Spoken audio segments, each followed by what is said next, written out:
Mean value theorem.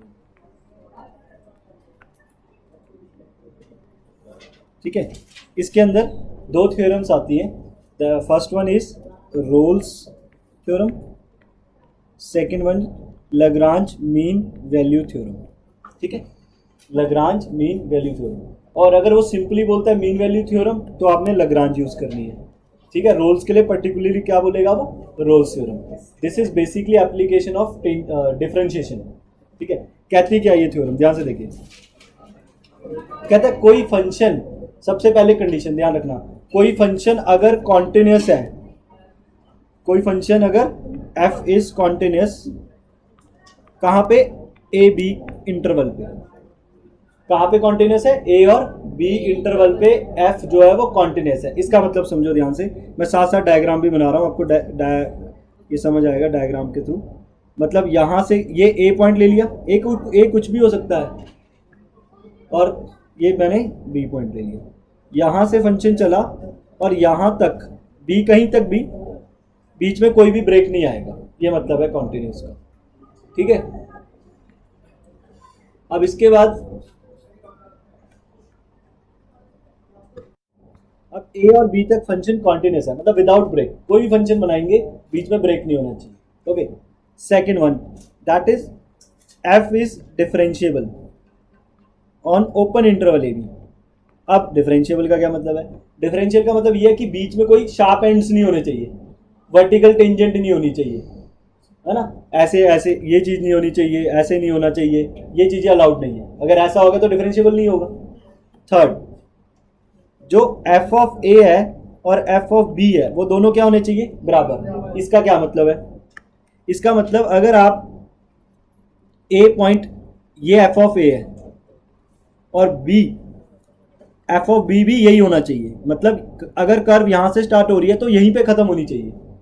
F of ए और F of B का equal का मतलब ये, मतलब एफ ऑफ ए का आंसर अगर 2 है तो एफ ऑफ बी का भी क्या होना चाहिए, 2। ये नहीं हो सकता कि एफ ऑफ बी यहां पहुंच जाए।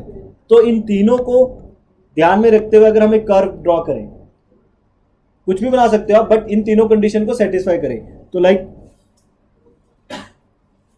ऐसी कुछ हो सकती है, फंक्शन कॉन्टिन्यूस है, डिफरेंशिएबल भी है, कोई शार्प एंड्स नहीं है, और एफ ऑफ ए का वैल्यू और एफ ऑफ बी का वैल्यू भी बराबर है।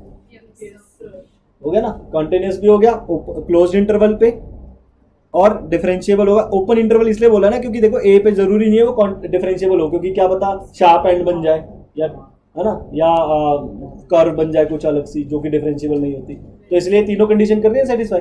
कहता अगर किसी भी कर्व में ये तीनों कंडीशन सेटिस्फाई हो जाती हैं तो क्या होगा, then there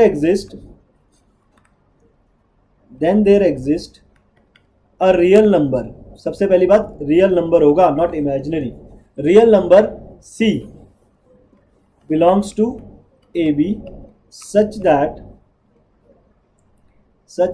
f dash C equal to 0। इसका क्या मतलब है समझते हैं। कहता है अगर ये तीनों कंडीशन सेटिस्फाई हो जाती हैं then there exist a real number. A और बी के बीच में एक नंबर होगा, देयर आर इनफाइनाइट नंबर्स, ये देखो there are infinite numbers between a and b, है ना, there are infinite numbers between a and b. कहता है एक नंबर एग्जिस्ट करेगा, रियल नंबर होगा जो कि, और वो किसके बीच में होगा, ए और बी के बीच में। और कैसे आएगा, सच दैट का मतलब कैसे आएगा, कैसे आएगा, जहां पे उसका डेरिवेटिव किसका, फंक्शन का 0 होगा। फंक्शन का डेरिवेटिव 0 होने का मतलब उस पॉइंट पे, जो पॉइंट होगा C, उसका फंक्शन का डेरिवेटिव करोगे और C को पुट करोगे तो उसका आंसर क्या आएगा, 0। इसका क्या मतलब है, मुझे एक बात बताओ, जो डेरिवेटिव 0 का मतलब कब होता है, किसी का डेरिवेटिव 0, किसी की स्लोप कब 0 होती है, जब वो पैरेलल होती है एक्स एक्सिस। इसका मतलब ये जो C पॉइंट आएगा, जो C पॉइंट है वहां पे एक टेंजेंट होगी, है ना, और जो कि पैरेलल होगी किसके, एक्स एक्सिस। बस यही था समझने वाला, ये समझ आ गया तो हो गया कॉन्सेप्ट। इसका मतलब यहां पे एक C पॉइंट होगा ऐसे, ये भी हो सकता है, ये वाला नहीं हो सकता ऐसे, क्योंकि यहाँ पे dy/dx 0, f' c 0 नहीं हो सकता, गेटिंग माय पॉइंट। अब यहां से ध्यान से देखना, एफ डैश सी बोल रहा है, वो सी का मतलब उस पॉइंट को पुट करने पर उसका डेरिवेटिव क्या होगा? जीरो, है ना। अगर आपको मैं बोलता हूं किसी का ये एफ एक्स दे रखा है,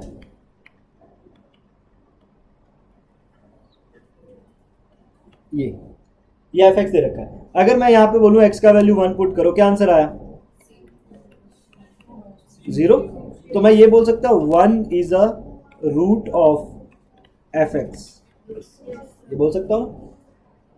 अब मुझे इसको देख के बताओ कि इसकी टर्म में मैं कैसे बोल सकता हूं। एफ डैश सी 0 दे रखा है, इसका क्या मतलब हुआ? Can I say c is a root of f dash x? ये बोल सकता हूं ना, c is a root of f dash x, क्योंकि सी पे पुट करने पर 0 बन रहा है। Getting my point? तो रोल्स थ्योरम यही है, ठीक है।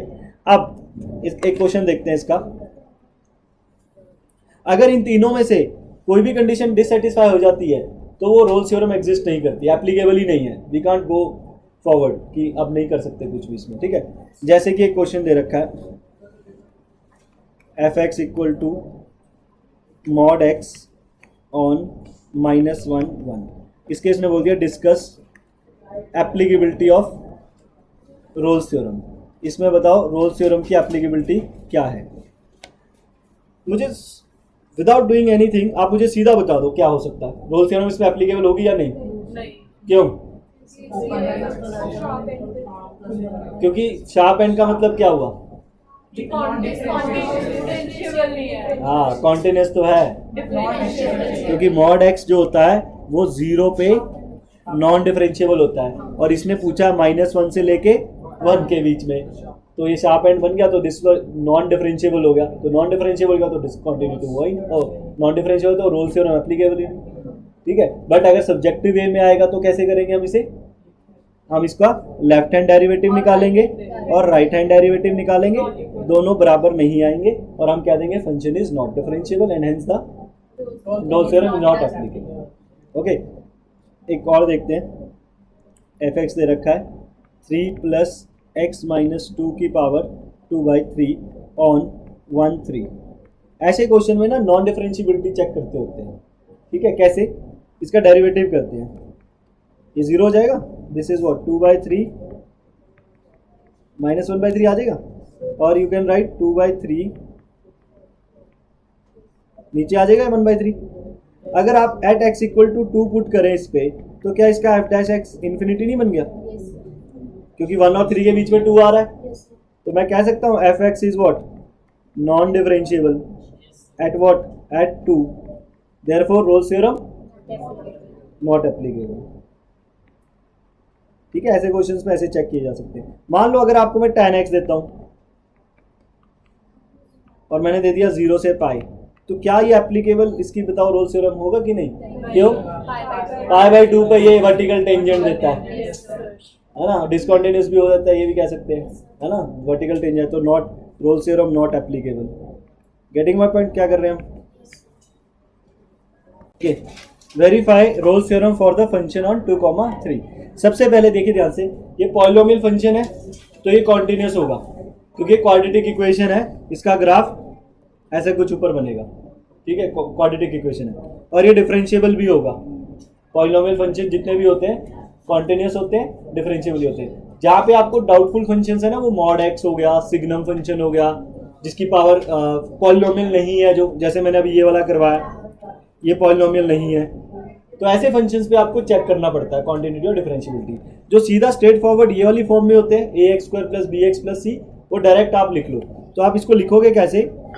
Since f is polynomial hence continuous on what 2,3, f is polynomial hence differentiable on 2,3। अब आप f(2) निकालोगे, f(a) निकालते हैं ना, f(2) वैल्यू निकालिए, कितना आता है? 4 - 10 0। f(3) निकालते हैं, ये भी 0 आ गया, तो इसका मतलब f(2) = f(3), that means Rolle's theorem applicable हो गया। एप्लीकेबल फिर क्या, वो c भी निकालना है। c कैसे निकालेंगे? इसका डेरिवेटिव कर देंगे, 2x - 5 आएगा, पर मैं x नहीं लिखूंगा, मैं क्या लिखूंगा? c। करना डेरिवेटिव है लेकिन x की जगह c लिखना है और इसको किसके इक्वल कर देना है 0 और यहाँ से c का वैल्यू आ जाएगा 5/2 दैट इज 2.5। अब क्या ये वैल्यू इसके बीच में आ रहा है 2 और 3 के बीच में, यही करना ठीक है। लैग्रांज मीन वैल्यू थ्योरम, अब ये क्या कहती है, इसके अंदर पहली कंडीशन ये है कि f को कॉन्टिन्यूस होना पड़ेगा, कहाँ पे, क्लोज इंटरवल पे, पहला पॉइंट। दूसरा पॉइंट f को f ऑफ डिफरेंशिएबल होना पड़ेगा ऑन ओपन इंटरवल। बस दो कंडीशन, इसमें थर्ड की जरूरत नहीं है कि f of a equal to f of b हो। अब कैसे होगा इसका ग्राफ, ये a पॉइंट है और ये b पॉइंट है, इसका मतलब ये ग्राफ अगर कॉन्टिन्यूस होगा तो ऐसे भी हो सकता है ना, कॉन्टिन्यूस तो है ना, ये डिफरेंशिएबल भी दिख रहा है, तो ज़रूरी नहीं है कि f ऑफ a और f ऑफ b बराबर हो, है ना। तो ये f ऑफ a यहाँ पे है, f ऑफ b, और हो भी सकता है यहाँ पे भी हो, ऐसा नहीं कह रहा मैं, हो भी सकता है यहाँ पे। तो इसका मतलब जो लैग्रांज मीन वैल्यू थ्योरम है वो एक बड़ी टर्म है, और जो रोल्स थ्योरम है वो उसका एक स्पेशल केस है। रोल्स थ्योरम इसी का स्पेशल केस है, getting my point, Rolle's theorem इसी का एक स्पेशल केस है। और एक ध्यान रखना, कुछ बेसिक स्टैंडर्ड चीज़ें, अगर मैंने कोई क्वाड्रेटिक इक्वेशन लिखी है तो वो ऑब्वियस है सिर्फ 2 पॉइंट पे ही टच करेगी, ऐसे क्वाड्रेटिक 2 पे टच करती है, क्यूबिक है वो 3 में टच करेगी अगर उसके 3 रूट्स हैं, ये ध्यान रखना, ठीक है। अब यहाँ पे ये कहता है अगर ये दो कंडीशंस एग्जिस्ट कर रही हैं देन देयर एग्जिस्ट C जो कि बिलोंग करेगा अगेन ए बी से, और सच दैट कैसे आएगा वो, उसका डेरिवेटिव जो वहाँ पे होगा वो होगा f of b minus f of a upon b minus c। ये कैसे आया देखते हैं। अब डेरिवेटिव 0 तो नहीं बोला उसने, तो ज़रूरी नहीं है कि पैरेलल एक्स एक्सिस क्यों, ऐसा नहीं है। मान लो ये रहा वो पॉइंट, ये रहा वो पॉइंट C जो ए बी के बीच में लाई कर रहा है ना, और ये जो है ये टेंजेंट नहीं है इस कर्व के, तो इसकी जो टेंजेंट की जो स्लोप होगी वो क्या होगी, dy बाई डी एक्स, है ना। इस टेंजेंट की जो स्लोप होगी dy, वो ये रहा f डैश c, क्योंकि यहाँ पे पॉइंट ले लो ना, c ले लो, c कॉमा एफ सी ले लो, तो वो c पॉइंट ये रहा, c पुट कर दिया उस पर, ये स्लोप आ गई टेंजेंट की। अच्छा मान लो ये इसको टच करता है, ये b पॉइंट है, तो ये b है, ये f ऑफ b हुआ, ये कौन सा हुआ, a और f ऑफ a, है ना, ठीक है। अगर ये ना भी होता, लेट सपोज, चलो ये ना भी होता, तो मैंने ये एक पैरेलल लाइन ड्रॉ कर दी इसके, जो कि b कॉमा एफ बी है और a कॉमा एफ बी है, तो इन दोनों की स्लोप बराबर नहीं होनी चाहिए, और इसकी स्लोप कैसे निकलेगी, f of b minus F of a divide by b minus A, y2 minus y1 और x2, तो ये दोनों इक्वल होने चाहिए, वहाँ से ड्राइव होगा ये, तो ये लैग्रांज मीन वैल्यू की कंडीशन है, ठीक है। अब इसके लिए जैसे एक क्वेश्चन करते हैं,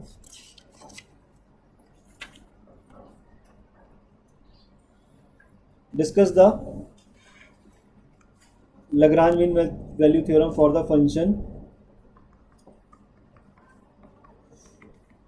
on 1,3। तो ध्यान से देखिए, पॉलिनोमियल फंक्शन है कि नहीं है ये, तो ये क्या होगा, कॉन्टिन्यूस डिफरेंशिएबल भी होगा, ओपन। तो f डैश c कैसे निकलेगा, आप इसका डेरिवेटिव कर दो, क्या होगा, c की फॉर्म में लिखेंगे 2c minus 2 equal to f of b, f of 3 निकालो, माइनस f ऑफ a क्या है 1, divide by b minus a। अरे ये वाला फॉर्मूला देखो, f of b minus f of a, तो ये a है ये b है, f ऑफ b कैसे निकलेगा, x की जगह b पुट कर दो, है ना, यहाँ से क्या निकल जाएगा आपका c, ठीक है, वो c जो आएगा आपका दैट इज 2। एनी डाउट इसको लेके, Rolle's theorem for the function sine square x 0 से पाई। ओके, अगर आप सिंपल इसे ऑब्जेक्टिव में देखें तो बहुत सिंपल है, क्योंकि साइन स्क्वायर x का ग्राफ, साइन एक्स का ग्राफ ऐसे जाता है, पर स्क्वायर का ये ऊपर आ जाएगा ऐसे, तो this is 0, this is pi, this is 2 पाई। तो इसके बीच में हमने रोल्स थ्योरम वेरीफाई करनी है, ऑब्वियसली वेरीफाई है बिकॉज ये देखो कॉन्टिन्यूस होता है और डिफरेंशिएबल भी है। तो 0 से पाई के एक ऐसा पॉइंट होगा जहाँ पे टेंजेंट क्या होगा, पैरेलल 0 होगा, जहाँ पे ये पॉइंट कौन सा है, वो π/2, तो π/2 आंसर आ गया। अदरवाइज करने का तरीका क्या है, this is continuous differentiable because जितने भी साइन ट्रिग्नोमेट्रिक फंक्शन है वो अपनी डोमेन में कॉन्टिन्यूस और डिफरेंशिएबल है। और एफ ऑफ 0 निकालो, साइन 0 कितना हो गया 0, f of pi sine square pi, sine pi is again 0, तो f of 0 equal to f of pi भी हो गया। Therefore Rolle's theorem verify. अब इसका डेरिवेटिव कर दो, कितना हो जाएगा 2 sine c cos c equal to 0, c लगा दिया ना, ये फॉर्मूला बन गया किसका, साइन 2c इक्वल टू 0। अब 0 साइन 0 कब होता है, जब 2c n पाई के बराबर होगा, वेयर n इज इंटीजर, तो c का वैल्यू क्या आ गया n π/2। अब n को 1 2 3 -1 -2 पुट कर दो, बट हमें चाहिए 0 से पाई के बीच में, तो 1 पुट कर दो, तो c का वैल्यू क्या आ जाएगा π/2। सिंपल, ठीक है। Next question, fx equal to sine x minus of sine 2x on 0 to pi. Okay, again दो ट्रिग्नोमेट्री फंक्शन है तो उनका जो डिफरेंस है वो कॉन्टिन्यूस होता है। कॉन्टिन्यूस फंक्शन का डिफरेंस भी क्या होगा, कॉन्टिन्यूस। तो ये कॉन्टिन्यूस है और उनका डिफरेंस डिफरेंशिएबल भी होगा, दोनों डिफरेंशिएबल है। एफ ऑफ 0 निकालोगे वो 0 ही आएगा because sine 0 is 0, sine 2 0 is 0। F of pi भी क्या आएगा, वो भी 0 ही आएगा। तो आपका क्या रहेगा, एफ डैश डैश निकालिए, cos c minus 2 time cos 2c equal to what 0। Then cos c equal to, आप यहाँ पे फॉर्मूला ब्रेक कर लो सो दैट एक क्वाड्रेटिक बन जाएगा। Cos c minus 2 cos c कितना हो गया, that is 2 cos square c minus 1 equal to 0। Okay, ये फैक्टर बन जाएंगे 4 cos square c minus cos c minus 2 equal to 0। ठीक है, यहाँ से कॉस सी का वैल्यू आएगा, अभी एक फैक्टर नहीं बनते, इसके स्प्लिटिंग ऑफ मिडल टर्म नहीं हो रहा है, तो आप इसको क्या करोगे, quadratic formula minus b plus minus वो करके, तो वो आ जाएगा 1 प्लस रूट 33/8। हाँ, एक नेगेटिव आएगा, सी आएगा, कॉस सी आएगा ना, और एक नेगेटिव आएगा। अब ये √3 का वैल्यू आप सॉल्व करके देखेंगे तो इसके बीच में आ रहा होगा, किसके बीच में, 0 से पाई। पाई कितना होता है, 0 to 3.14। ठीक है, तो ये आपका इसके बीच में 33 आएगा, 5 पॉइंट समथिंग आएगा, प्लस 1 6 पॉइंट और 0 पॉइंट समथिंग आ गया ना, वो वैल्यू सेटिस्फाई हो जाएगी। क्लियर है। नेक्स्ट एफ एक्स दे रखा है आपको, x into x plus 3 e की पावर माइनस x/2। ओके, अब देखिए ये भी कॉन्टिन्यूस फंक्शन है बिकॉज पॉलिनोमियल है, ये भी कॉन्टिन्यूस है और एक्सपोनेंशियल भी कॉन्टिन्यूस होता है, तो इनका प्रोडक्ट भी कॉन्टिन्यूस होगा। एक इसमें से डिसकॉन्टिन्यूस हो जाता तो फिर डिसकॉन्टिन्यूस तो हो सकता था, डिफरेंशिएबल भी होगा। और एफ ऑफ इस इंटरवल में देखना -3 से 0, एफ ऑफ -3 वो 0 आ रहा है क्योंकि -3 + 3 0 हो जाएगा ना, और एफ ऑफ 0 भी 0 हो जाएगा क्योंकि बाहर 0 आ जाएगा, तो ये क्या होगा, f of a equal to f of b भी होगा, देन वेरीफाई हो गया रोल्स थ्योरम। अब क्या करोगे इसका, एफ डैश एक्स डेरिवेटिव कर लेते हैं इसका, इसको ब्रैकेट अंदर ब्रैकेट खोल दो, आई थिंक हो जाएगा, अब इतना कोई मुश्किल नहीं है डेरिवेटिव करना इसका, दैट इज सिंपल। एक्सपोनेंशियल वाला करते हैं किसका, एफ एक्स इक्वल टू ई की power x cos sin x minus cos x। ठीक है, अगेन ऑन इंटरवल π/4 से 5π/4।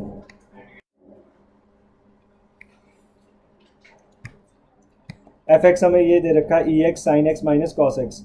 This is again sine x minus cos x is a continuous function, e x is continuous, तो product क्या हो जाएगा, continuous, और ये दोनों क्या है, डिफरेंशिएबल भी हैं। अब हम चेक करेंगे एफ ऑफ ए क्या है, एफ ऑफ पाई बाय 4, तो वो आ जाएगा 0 आ जाएगा क्योंकि sine pi by 4 minus cos pi by 4 same है। F of 5 pi by 4, f of 5 pi by 4 भी 0 ही होगा क्योंकि 5 पाई बाय 4 कितना होता है, पाई प्लस पाई बाय 4, दोनों ही नेगेटिव हो जाएंगे, तो कॉस के आगे पहले ही नेगेटिव लगा है तो पॉजिटिव बन जाएगा, साइन नेगेटिव बन जाएगा, कैंसिल हो जाएंगे, 0 आ जाएगा। नाउ डेरिवेटिव करें इसका, f dash x, f dash c, e x बाहर, साइन एक्स का डेरिवेटिव कॉस एक्स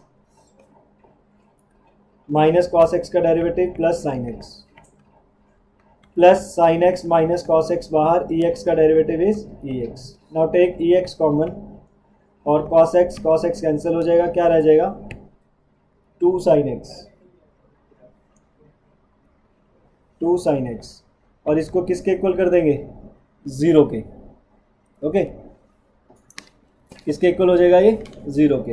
अब यहाँ से देखिए 2 0 नहीं हो सकता, ना ही एक्सपोनेंशियल 0 हो सकता है क्योंकि एक्सपोनेंशियल कभी 0 आंसर नहीं देता है, तो बचा क्या साइन एक्स, तो सिर्फ वो 0 हो सकता है, और साइन एक्स 0 कहाँ होता है n पाई पे, ठीक है, और पाई बाय 4 लेके 5 पाई बाय 4 के बीच में कौन सा इंटरवल आता है पाई, तो x का वैल्यू आ गया पाई, पाई बाय 4 है ना, पाई बाय 4 45 डिग्री और 5 पाई बाय 4 आपका, तो 45 और 5 पाई बाय 4 के बीच में पाई तो आ रहा है, पाई बाय 2 कैसे आ जाएगा, because sine x equal to 0 है ना, तो x का वैल्यू n पाई आया। हमें गिवन है एफ एक्स का वैल्यू और x का इंटरवल है, कहता है ये थ्योरम होल्ड करती है जब c का वैल्यू क्या होता है 2 + 1/√3, और हमने a भी निकालने हैं। देखो सबसे पहले तो हमें पता है कि रोल्स थ्योरम अगर होल्ड हो रही है तो उसका मतलब है कि एफ ऑफ ए और एफ ऑफ बी दोनों बराबर हैं, मतलब f of 1 equal to f of 3 होगा, तो एफ ऑफ 1 x की जगह 1 पुट कर दो, तो 1 + b + a equal to f of 3 27 + 9b + 3a, ठीक है। तो यहाँ से आप इसको एक इक्वेशन बन जाएगी ए बी में, वो इक्वेशन बन रही है 2a + 4b + 13 = 0। ये फर्स्ट इक्वेशन बन गई, ठीक है, ओके। अब हमें पता है कि जो एफ डैश जो सी है ये किसका रूट है, जब हम करते थे f dash c equal to 0 तो सी किसका रूट होता था एफ डैश का, तो हम क्या करेंगे एफ एक्स का डेरिवेटिव कर देंगे, एफ डैश एक्स निकालेंगे 3x² + 2bx + a, और अब यहाँ पे x को किससे रिप्लेस कर देंगे c की वैल्यू से, c की वैल्यू क्या है 2 + 1/√3 का square plus 2b 2 + 1/√3 plus a equal to क्या 0। अब एक इक्वेशन यहाँ से बन जाएगी हमारी, है ना, तो एक इक्वेशन बन गया a + b + 4b + 13 = 0। एक इक्वेशन यहाँ से बन जाएगी हमारी, इसको सॉल्व कर लेते हैं, that is 3a² + b² + 2ab, और यहाँ हो जाएगा 2b × 2 ब्रैकेट ओपन कर रहा हूँ मैं 4b + 2b/√3 + a = 0।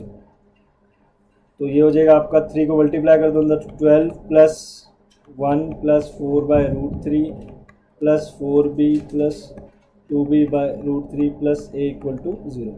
12 + 1 13 + 4b + a + 4 + 2b/√3 = 0। दो इक्वेशन बन गई, दोनों इक्वेशन को सॉल्व कर लो, यहाँ से a का वैल्यू आपके पास 11 आ जाएगा, b का वैल्यू -6। देखिए हमने लैग्रांज मीन वैल्यू थ्योरम को वेरीफाई करना है, this is for 2 sin x + sin 2x। Again ये ट्रिग्नोमेट्री फंक्शन है तो ये कॉन्टिन्यूस भी होगा डिफरेंशिएबल भी होगा, अगर ये कॉन्टिन्यूस डिफरेंशिएबल होगा देयरफॉर f डैश c किसके इक्वल होगा f pi -f0 upon pi -0, f pi is 2 sin pi minus plus sign of 2 pi minus f0 कितना होगा 2 sin 0 + sin 0 upon pi -0। Okay, यहाँ पे इसका डेरिवेटिव होगा f dash c, that is what 2 cos c plus 2 cos 2c. Okay, that is 2 cos c plus 2 cos 2c equal to sin pi is 0, sin 2 pi is 0 और sin 0 1 हो गया. Okay और cos 0 sin 0 again 0 हो गया, sin 0 भी 0 हो गया, तो ये 0 ही हो गया. ठीक है, यहाँ से 2 कॉमन लिया तो बन गया cos c plus cos 2c equal to what 0. ठीक है, अब अगेन इसको आप या तो फैक्टर बना लो या आप इसको ऐसे भी कर सकते हो, cos c को आप उधर ले जाओ माइनस cos 2c हो गया. फिर माइनस cos 2c को आप ये लिख सकते हो cos pi minus 2c. Why so? Because cos pi minus theta is cos theta. तो c का वैल्यू आ जाएगा पाई माइनस 2c और 3c equal to pi, c is pi by 3 जो कि 0 और पाई के बीच में आ रहा है. अदरवाइज आप फॉर्मूला लगा सकते हो 2 cos के थीटा माइनस 1 क्वाड्रेटिक बना सकते हो और आप ऐसे भी कर सकते हो same. Okay, then f x equal to log of e x on the interval 1 to 2. अब देखो log ई एक्स का ग्राफ हमें पता है, हम ग्राफ से सीधा भी कर सकते हैं. ये log ई एक्स का ग्राफ है, ये पॉइंट है 1,0 और ये फंक्शन कॉन्टिन्यूस है, डिफरेंशिएबल है और हमें 1 से 2 के बीच में देखना है. ये तो दिख रहा है ये कॉन्टिन्यूस डिफरेंशिएबल है, तो टेंजेंट तो ड्रॉ कर सकते हैं, ये बीच में आएगी जो 1 और 2 की. ठीक है, बट इसको करने का तरीका क्या है, अगर इसका डेरिवेटिव कर दो एफ डैश सी किसके इक्वल होगा f2 minus f1 over 2 minus 1. F dash c is what 1 by x, f2 is log 2 minus f1 is log 1 upon 1. ठीक है, यहाँ से आ जाएगा 1 बाई एक्स और 1 by c equal to log e2 because log 1 is 0. तो यहाँ से value आ जाएगा, आपने c का वैल्यू निकालना है. ठीक है, and c must lie between what 1 to 2 के बीच में. ओके, आप ऐसा करिए 1 by log e2 equal to c और इसको आप ऊपर ले जाइए तो हो जाएगा log 2e c. ठीक है, अब x का वैल्यू इसमें हमें कैसे पता लगेगा 1 और 2 के बीच में? कैसे? देखो, जो c का value log to the base 2 और e है वो 1 और 2 के बीच में. उसका रीज़न क्या है? log 2 और 2 बेस, और अगर वो सेम होता है तो आंसर होता है 1. लेकिन हमारा यहाँ पे बेस है e कितना होता है 2 पॉइंट, बेस e नहीं है, बेस 2 है और जो x है उसकी जगह e है. e कितना है 2.37, तो 2.37 2 से बड़ा हो गया, दैट मीन्स वैल्यू 1 से बड़ी होगी, तो इसलिए ये 1 से बड़ी होगी वैल्यू. और 2 से छोटी इसलिए है कि अगर अगर यहाँ पे 4 होता e की जगह तो 4 का आगे 2 स्क्वायर 2 बाहर आ जाता और log 2 base to the base 1 हो जाता. तो इसलिए इसका वैल्यू किसके बीच में रहेगा 1 और 2. तो that means c is log 2.